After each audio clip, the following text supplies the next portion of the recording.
수요 기도에 오신 여러분들 주님의 이름으로 환영합니다. 지지난주 설교 때 또 그런 이야기를 좀 나눴는데요. 이렇게 사람이 아무도 없잖아요. 익숙할 것 같은데 익숙해지지가 않습니다. 다시 만날 그때를 늘 기억하면서 이 빈자리의 소중함을 생각하겠습니다. 여러분, 다시 만나는 그날까지 건강하게 있다가 만났으면 좋겠습니다. 오늘 우리에게 주시는 말씀은 마태복음 5장 1절에서 10절까지의 말씀입니다. 2021년은 이제 팔복을 좀 살펴보려고 하는데요. 오늘 5장 1절에서 10절까지 우리 한 목소리로 말씀을 보겠습니다. 함께 보겠습니다. 예수께서 무리를 보시고 산에 올라가 앉으시니 제자들이 나온지라 입을 열어 가르쳐 이르시되 심령이 가난한 자는 복이 있나니 천국이 그들의 것이며 애통해하는 자는 복이 있나니 그들이 위로를 받을 것이며 온유한 자는 복이 있나니 그들이 땅을 기업으로 받을 것이며 의에 줄이고 목마른 자는 복이 있나니 그들이 배부를 것이며 긍휼히 여기는 자는 복이 있나니 그들이 긍휼히 여김을 받을 것이며 마음이 청결한 자는 복이 있나니 하나님을 볼 것이며 화평하게 하는 자는 복이 있나니 그들이 하나님의 아들이라 일컬음을 받을 것이며 의를 위하여 박해를 받는 자는 복이 있나니 천국이 그들의 것임이라. 아멘. 우리 한번 옆에 분들과 한번 인사하고 또 시작했으면 좋겠는데요. 제가 오늘 찬양 처음 듣는 찬양이었는데 그 찬양의 가사가 참 마음에 울림이 있는 것 같아요. 그래서 옆에 분들과 또 홀로 계신 분들은 여러분의 가슴에 손을 얹으시고 모든 것이 은혜입니다 이렇게 고백하시겠습니다. 모든 것이 은혜입니다. 오늘은 이제 팔복의 두 번째 애통하는 자는 복이 있나니 라고 하는 부분을 좀 살펴보고 함께 기도했으면 좋겠습니다. 제가 지난번 설교를 통해서 이제 심령이 가난한 자 복의 의미를 좀 설명을 드렸습니다. PPT 화면을 보여주시면 오늘도 화면을 따라서 좀 말씀을 나누도록 하겠습니다. 여러분, 일반적으로 우리가 복이라고 하는 것은 보통은 이제 가지는 것을 소유하는 것으로부터 그 복의 개념을 우리는 이해하죠. 많이 가지는 것, 넓은 곳에 사는 것, 우리는 복받았다 그렇게 이야기하죠. 그런데 오늘 팔복에서 말하고 있는 이 복의 개념은 우리의 생각과는 좀 다른 여러 복의 개념들을 이야기하고 있어요.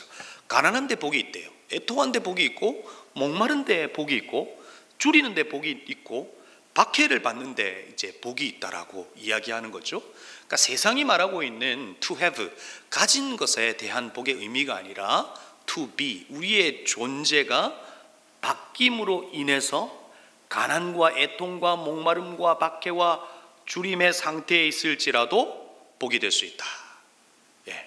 그런 이야기를 하려고 하는 겁니다. 그래서 심령이 가난한 자는 복이 있다라고 할 때 그 복의 개념을 이야기할 때 이제 화면을 좀 띄워주시면 온라인으로 보시는 분들이 불편하지 않을 것 같습니다.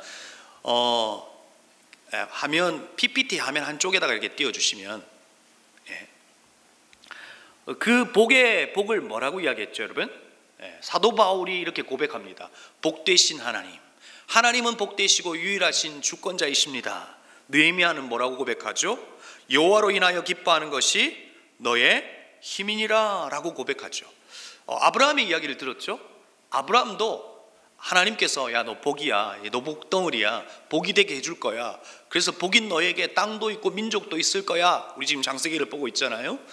그런데 여러분, 그가 75세의 부름을 받아, 물론 그 이전에 부름을 받았지만 본격적인 이 하나님의 언약이 세워진 건 75세잖아요. 부름을 받아 그 길을 걸어갈 때 그가 결국에 깨달았던 게 뭐예요? 나에게 복은 땅도 자식도 아니라 하나님이라고 하는 것을 깨달았던 거죠. 그래서 하나님의 말씀에 즉각 순종하고 있는 아브라함의 모습을 보는 겁니다. 그러면서 하나님께서 의로 여기셨다. 네가 날 복으로 생각하는구나. 이런 의미에서 주님께서 화답하시는 거다. 이렇게 볼 수 있는 거죠. 여러분, 그래서 성경이 말하고 있는 복은 하나님이다 하는 이야기를 여러분에게 말씀을 좀 드렸습니다. 그런 생각 속에서 이제 하나하나 또 좀 복습하면서 좀 풀어갔으면 좋겠어요. 우리 팔복의 처음이 심령이 가난한 자는 복이 있다. 그리고 그들에게 뭐가 있다고요? 천국이 있다라고 이야기하죠. 그리고 10절에서는요, 의를 위하여 박해받는 자는 복이 있다. 그런 자에게 또 뭐가 있다고요? 천국이 그들의 것입니다. 이렇게 이야기하고 있어요. 여러분, 오늘 이 팔복에서 말하고 있는 이 복, 이 마카리오스, 그리고 히브리어에서는 아슈레라고 번역되는 이 복은 그냥 우리가 일반적으로 생각하는 그냥 운 좋은 상태, 사실은 그런 의미를 좀 뛰어넘는 의미입니다. 바로 이 복은 하나님의 나라 안에서 주어지는 복을 의미하는 겁니다. 여러분, 우리가 이 복이라고 할 때 God bless you라고 이야기하잖아요. 그때 그 bless라고 하는 그 말이 무엇으로부터 출발했죠? blood, 피로부터 출발한 겁니다. 마태복음에 있는 이 산상수훈의 이 복은 피를 통해서만 주어지는 복을 말하는 거죠. 그리스도의 피를 통해서만 줄 수 있는 것이 바로 이 마카리오스라고 하는 이 복이라는 의미예요. 피를 전제로만 주어질 수 있는 복, 바로 이것이 성경이 말하는 복이라는 거예요. 예수 그리스도의 십자가의 보혈로 바로 예수를 우리는 소유할 수 있게 되었고 하나님의 나라가 임한 거죠. 그래서 그 하나님의 나라 안에서 우리가 누릴 수 있는 그 모든 것이 뭐라고요? 복일 수 있다는 거예요. 그렇죠? 하나님의 나라는 의와 희락과 화평이다. 하나님 나라 안에서 누릴 수 있는 그 모든 것, 바로 그것이 오늘 팔복에서 말하고 있는 마카리오스, 이 복되다라고 하는 말의 의미다는 거죠. 자, 그러면 또 복습하겠습니다. 심령이 가난한 자는, 우리 첫 번째 팔복에서의 시작은 심령이 가난한 자는 복이 있다, 이렇게 시작합니다. 이걸 원문의 배열순으로 하면 이렇게 할 수 있습니다. 복이 있다, 심령이 가난한 자는 천국이 그들의 것입니다. 심령이 가난하다라고 할 때 이 말하는 이 포토코스라고 하는 이 단어의 의미는 지난번 설교 때도 설명을 드렸지만 굽실거리다, 구걸하다, 또 거지로 몰락한이라고 하는 의미를 가지고 있습니다. 아니, 어떻게 거지가 되고 구걸거리는 상태가 복된 상태가 될 수 있을까요? 유진 피터스는 이 부분을 이렇게 번역하죠. 벼랑 끝에 서 있는 너희는 복이 있다. 여러분, 이 말의 의미가 무엇일까요? 내가 가지고 있는 모든 것이 내 안에 할 수 있다라고 하는 생각, 내 안에 무언가가 할 수 있다라고 하는 그 모든 것을 내려놓은 상태, 그래서 마치 벼랑 끝에 서서 아무것도 할 수 없는 상태에서 주님을 붙드는 자, 이런 뜻입니다. 바로 그런 자는 뭐가 있다고요? 복이 있다. 제가 이렇게 표현할 때 여러분 모두는 아마 공감할 거예요. 그래, 바로 그게 복이지. 그렇죠? 예수 그리스도를 여러분들이 붙들었다면 여러분 복된 자들이라는 거죠. 루트는 이 말씀을 이렇게 또한 이야기합니다. 우리는 진실로 구걸하는 사람이다. 여러분, 어떻게 구걸하는 사람이 복된 사람일 수 있습니까?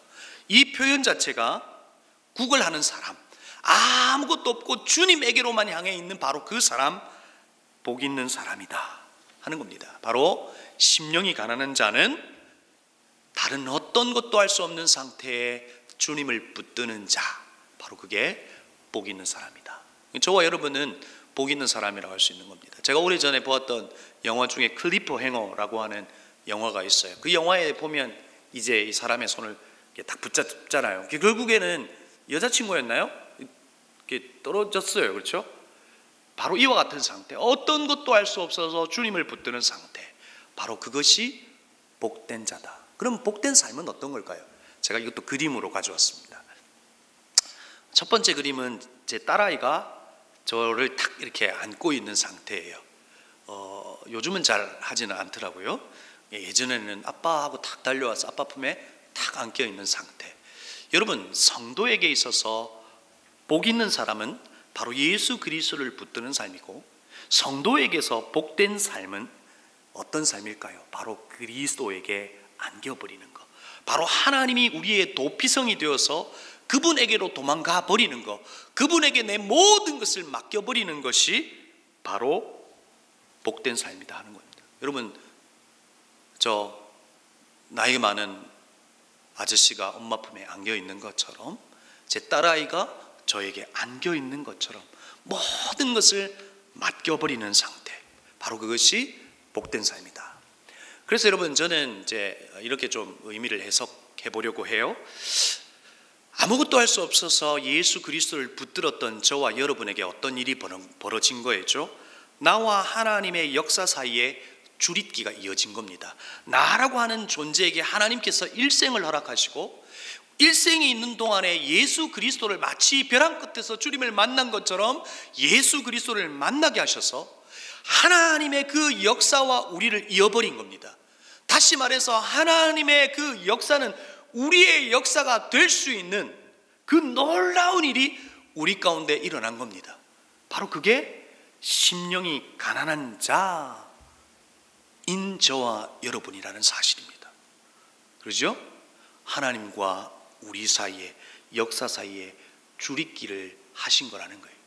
심령이 가난한 자가 되어 주님을 붙들 때 바로 이와 같은 일들이 일어났다는 겁니다.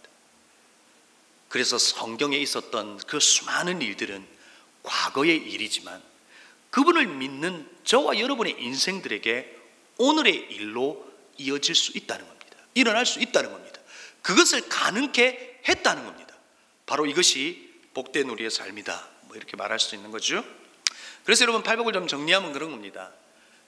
팔복에서 말하고 있는 복은 예수 그리스도세요. 예수 그리스도를 붙잡은 저와 여러분은 뭐가 된 거예요?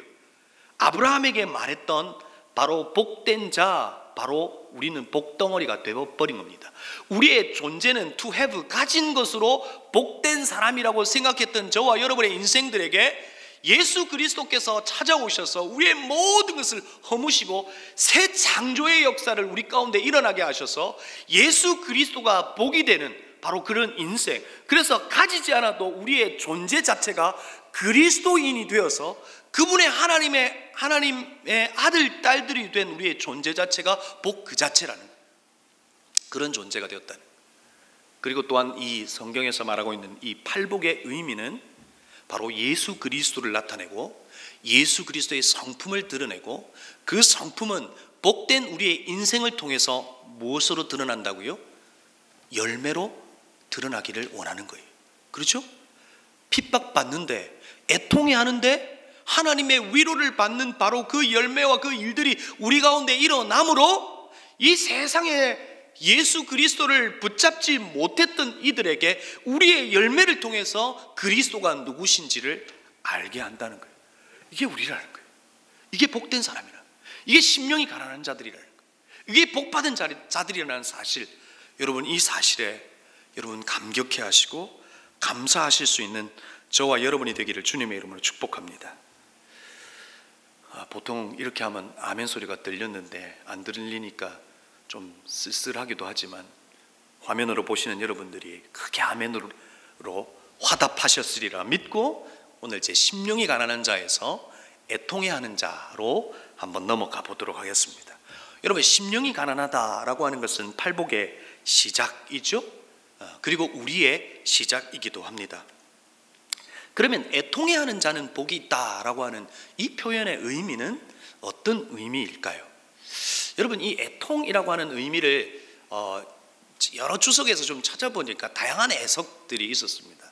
첫 번째, 이 애통이 가지고 있는 이 의미는 바로 이런 의미를 가지고 있습니다. 세상에서 하나님을 믿는 믿음 때문에 받는 핍박, 곤란함, 괴로움, 바로 그런 억울함들 속에 있는 너희에게, 그것 때문에 눈물 흘리고 있는 너희에게 하나님은 뭘 주신다고요? 위로를 주신다는 겁니다. 무슨 말입니까? 예수 그리스도를 우리가 믿었어요. 그렇죠? 그분을 붙잡았다고요. 심령이 가난한 자가 되어서 주님밖에 없습니다라고 붙잡았다고요. 그래서 그 주님을 붙들고 살아가는 우리의 인생에게는 어떤 일이 있을까요? 그냥 막 승승장구하고 막 축복이 막 주어지고 막 갑자기 30평이 100평이 되고 이런 일들이 벌어지던가요? 아니에요. 말씀대로 살아내면 우리 가운데 오히려 핍박이 있는 것을 보게 돼요. 교회가 교회다움을 회복하고 교회의 본 모습을 가지고 살아가면 오히려 사실은 힘든 일들이 많이 생길 수밖에 없어요. 말씀대로 살아나니. 그런데 그렇게 살아가는 인생들에게, 그렇게 애통하며 우는 자에게 주님이 뭘 주신다고요? 위로를 받을 것이다 라고 이야기하고 있는 거죠. 이런 의미가 하나 있고요. 또 하나의 의미는 심령이 가난한 자가 되어서 주님을 붙들었어요. 그런 저와 여러분에게 어떤 애통함이 있어요?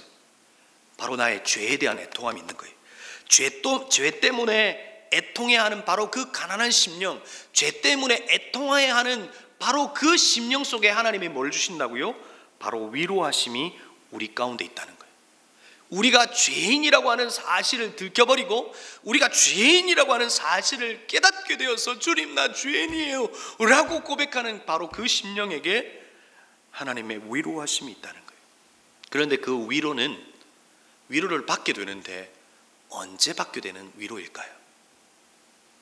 마태복음 5장의 전체 맥락 속에서 보는 하나님의 위로는 미래에 하나님의 나라가 완성될 때 주어지는 완전한 위로와 축복, 바로 그것이 첫 번째 의미입니다. 주님을 믿는 믿음 안에서 살아나면 억울함도 있고 괴로움도 있고 곤란도 있어요. 제가 지금의 제 상태인 것 같아요. 그런데 그런 이들에게 하나님 뭘 주신다고요? 위로를 주신다. 언제요? 하나님의 나라가 완성이 될 때. 그런데 여러분, 하나님의 나라가 완성될 때만 주어지는 위로와 축복이 아니라는 거예요. 이 말씀의 의미 속에는 현세 속에서도 주어지는 하나님의 위로가 있다는 거예요. 하나님의 말씀과 언약을 따라 살아가는 인생들에게 이 땅을 살아가면서 주어지는 하나님의 위로가 있다는 거예요. 사랑하는 성도 여러분, 주님을 믿고 살아가는 저와 여러분의 인생들에게 하나님의 위로가 있기를 주의 이름으로 축복합니다. 먼저 주님의 나라가 완성될 때 주어지는 그 완전한 하나님의 위로와 축복이 있다는 것을 기억하시고, 또한 이 땅을 살아가시면서 주님이 주시는 위로가 꼭 있다는 사실을 기억하셔서 주님을 믿고 살아가는 것이 옳은 길이라면 그 하나님의 위로를 기대하시며 하나님이 이 시간들을 버텨내는 저와 여러분이 되기를 다시 한번 주님의 이름으로 축복합니다. 그런데 여러분, 이 애통해하는 자는 믿음으로 살아냄으로 주어지는 바로 그 애통일 수 있고, 나 안에 발견되어 있는 죄의 모습, 내가 죄인이라는 사실 때문에 주어지는 애통일 수 있습니다. 그런데 여러분, 우리가 그 애통의 마음을 가질 때, 그래서 주님을 만났을 때 우리 안에 또 어떤 마음이 생깁니까? 타인을 향한 애통의 마음이 생깁니다. 죄 때문에 죽을 수밖에 없었던 이들에 대한 애통의 마음이 생기더라고요. 내가 예수를 믿었는데 예수 믿지 않는 우리 엄마 아버지를 볼 때 어떤 마음이 드는 거예요? 애통하는 마음이 드는 거예요. 난 하나님의 나라에 안에서 주어지는 그 완전한 축복을 누리고 살아가며 있는데 그러지 못한 엄마 아버지를 볼 때, 자녀를 볼 때, 친구를 볼 때 어떤 마음이 드는 거예요? 애통해하는 마음이 드는 거예요. 죄 때문에 죽어가는 이들을 향한 애통의 마음이 있더라는 거예요. 바로 그 애통하는 자가 바로 오늘 팔복에서 말하는 우리일 수 있다는 겁니다. 여러분, 제가 사진 2장을 가져왔습니다. 하나는 난민 사진입니다. 특별히 우리 교회는 난민을 섬기고 돕는 일을 합니다. 왜 우리가 그 일을 시작한 걸까요?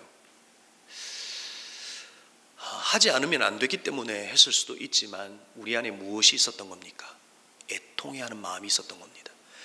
이들이 그냥 굶고 또 그냥 이렇게 한 치 앞도 모르는 미래를 바라보면서 그냥 힘들게 살아가는 그런 것 때문에 불쌍해서가 아니라 이 땅의 죄악 때문에 주어지는 이 고통과 아픔 때문에 우리가 애통한 겁니다. 그래서 그들을 애통하는 마음으로 돕고 섬기는 겁니다. 그리고 오른쪽에 있는 사진은 어떤 사진일까요? 얼마 전에 이주 노동자 캄보디아 여성이 있죠? 동사한 채로 발견됐습니다. 비닐하우스 같은 데다 살았어요. 그런데 아마도 정전이 된 것 같아요. 그래서 동사로 여러분 사망했어요. 그들을 바라볼 때 우리 마음에 어떤 마음이 들어요? 애통하는 마음이 드는 거예요. 왜 애통한 거예요? 물론 그들을 향한 긍휼의 마음, 그리스도의 성품 안에 있는 그 긍휼의 마음, 불쌍한 마음이 있는 거죠. 그런데 이와 같은 일들이 벌어지는 이유가 무엇이냐고요? 죄 때문이잖아요. 인간이 가지고 있는 이 죄 때문에 벌어지는 일 때문에 우리는 애통해야 한다고요. 그래서 이들을 바라본다고요. 그런 이들에게 뭐가 있다고요? 하나님의 위로가 있다고요. 제가 요즘에 느헤미야를 묵상하는데 느헤미야를 통해서 배우는 것이 참 많습니다. 느헤미야가 이스라엘의 고통을 보면서 그가 한 일이 뭔지 아십니까? 첫 번째는 들었고 두 번째는 눈물을 흘리며 금식하며 회개하며 기도하는 것을 보게 됩니다. 그러면서 성경의 역사와 제가 살아왔던 삶의 역사를 돌이켜볼 때 하나님의 역사는 무엇으로부터 출발될까요? 애통으로 출발되더라고요. 눈물로 시작되더라고요. 눈물이 뿌려진 곳에 하나님의 역사가 있더라고요. 난민을 향한 눈물이 있었기에 그 사역이 시작되었고, 그 속에서는 분명히 하나님의 위로와 역사가 분명히 있을 거예요. 하나님의 역사는 눈물로 시작되더라 하는 겁니다. 저도 이 땅을 살아가는 청년들을 보면 눈물이 납니다. 갑갑하기도 하고 답답하기도 하고, 하나님이 진리임에도 불구하고 다른 따름을 따르고 있는 이들을 보면서 눈물이 나요. 하나님은 바로 그 애통의 마음으로부터 하나님께서 역사하신다는 거예요. 그 애통의 마음을 가지고 있는 이들의 눈물을 닦으시고 하늘의 위로를 우리 가운데 주신다는 겁니다. 바로 이 애통의 마음이 저와 여러분에게 있기를 주의 이름으로 축복합니다. 그럴 때 하늘의 위로를 받게 될 겁니다. 말씀을 마무리합니다.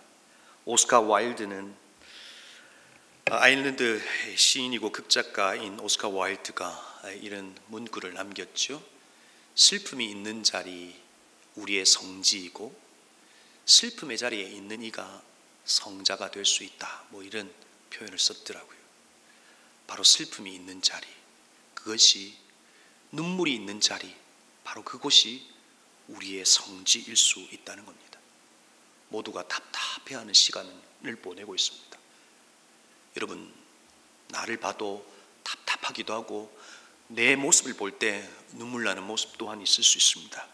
그러나 우리는 그것을 뛰어넘어 고통하는 자리에 여전히 우리 가운데 애통의 마음이 있을 때, 눈물이 있을 때, 그곳이 바로 우리의 성지이고 그곳에 하늘의 위로가 임할 수 있다는 겁니다. 바로 그 애통의 마음이 회복될 수 있기를 주의 이름으로 축복합니다.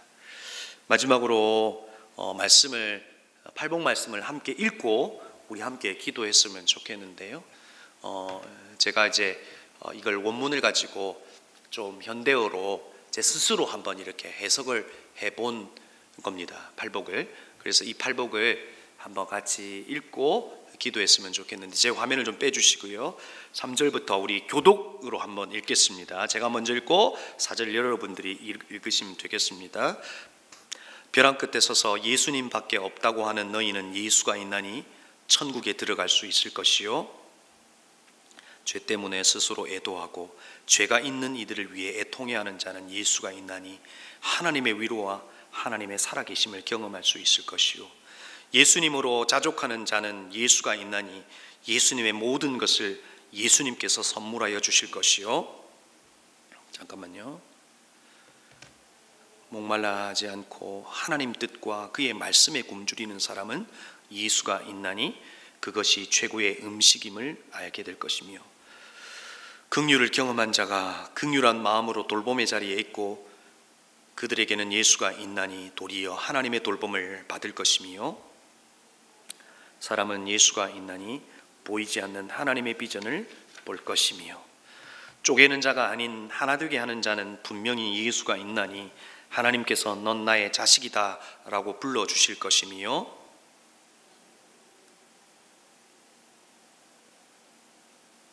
사람은 완전한 행복을 누리게 될 것이다. 사랑하는 성도 여러분, 우리는 심령이 가난한 자, 주님이 우리의 전부인 인생입니다.